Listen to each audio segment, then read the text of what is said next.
Hello students, मेरा नाम है शमा कुंद्रा। आज हम गॉस जॉर्डन मेथड की एक सेकंड एग्जांपल करने जा रहे हैं। Solve 2x minus Y plus 2z equals to 10, 4x plus Y plus 3z equal to 12, 3x minus 2y minus z equal to 2 by Gauss Jordan method. तो इसमें हमने इसको आइडेंटिटी मैट्रिक्स मतलब डायगनल एलिमेंट्स को छोड़ के नॉन डायगनल एलिमेंट्स को zero बनाना होता है गॉस जॉर्डन मेथड में। तो गिवन इक्वेशंस को पहले हम मैट्रिक्स फॉर्म में रिप्रेजेंट करेंगे। इसको ए मैट्रिक्स, ये एक्स मैट्रिक्स, ये बी मैट्रिक्स। अब हम इसको ऑगमेंटेड मैट्रिक्स कंसिडर करेंगे। पहले हम इन दोनों को ज़ीरो बनाएंगे, R1 को फिक्स कर लेंगे। तो इसको ज़ीरो बनाने के लिए इसको 2 से मल्टीप्लाई करना पड़ेगा, तो इनको माइनस करके ये ज़ीरो बनेगा। R2 माइनस 2 R1 किया, पूरी की पूरी R2 लिख लोगे, उसके नीचे R1 को 2 से मल्टीप्लाई करके लिख लोगे, उनको फिर आप माइनस करोगे, माइनस करके आपके पास ये वाली रो निकल आएगी। नेक्स्ट मैंने इसको ज़ीरो बनाना है, R1 को फिक्स किया था इन दोनों से, जिसको चेंज करना होता है वो हम आगे लिखते हैं। तो R3 माइनस R1 करेंगे। अब इन दोनों को ज़ीरो बनाने के लिए यहाँ पे अगर 6 हो, यहाँ 6 हो, तभी ये बनेगा। इस 2 को इससे पूरी से मल्टीप्लाई करेंगे, इस 3 को इस पूरी से मल्टीप्लाई करेंगे और फिर उनको माइनस करेंगे। सॉल्व करके ये आ जाएगा। अब नेक्स्ट मैंने R2 को फिक्स कर लेना है, इसको ज़ीरो बनाना है और इसको ज़ीरो बनाना है, इसको फिक्स करना है। तो इन दोनों को लेके चलना हमने।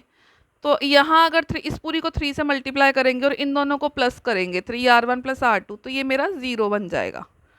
ठीक है, सॉल्व करने पे ये रो निकल आएगी। अब मैंने इसको ज़ीरो बनाना है, इसके लिए मैं इस पूरी को 3 से मल्टीप्लाई करूँगी, फिर इन दोनों को ऐड करूँगी, इन दोनों रोज़ को, और मेरा ये सॉल्व करके आंसर निकल आएगा।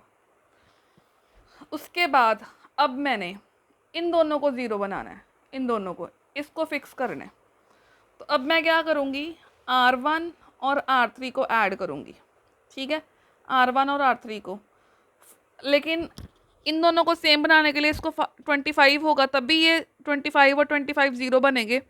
इसके लिए मेरे को इस पूरी रो को 5 से मल्टीप्लाई करना पड़ेगा। तो यहाँ 25 और ये माइनस का 25, फिर ये मेरे पास सॉल्व होकर ये रो बन जाएगी। नेक्स्ट मैंने इसको ज़ीरो बनाना है, ये 25 है, तो इस यहाँ 25 आएगा और इनको सब्ट्रैक्ट करेंगे तभी ये ज़ीरो बनेगी। इस पूरी रो को 25 से मल्टीप्लाई करना है। ठीक है, और फिर उसमें ये सब्ट्रैक्ट कर देंगे। सॉल्व करके आपके पास ये रो बन जाएगी। अब हम इसको इक्वेशंस में लिख लेंगे। 30x equals to 196, 75y equals to minus 286, minus 25z equals to 86। तो आपके पास ये इक्वेशंस बन जाएंगी। थर्ड इक्वेशन से आपके पास z की वैल्यू निकल आएगी, सेकेंड इक्वेशन से y निकल आएगा और फर्स्ट इक्वेशन से x निकल आएगा। तो इन तीनों वैल्यूज़ को आप किसी भी इक्वेशन में पुट करके चेक करना। मैंने चेक किया था, तो ये इक्वेशंस को, गिवन इक्वेशंस को सेटिस्फाई कर रहा है।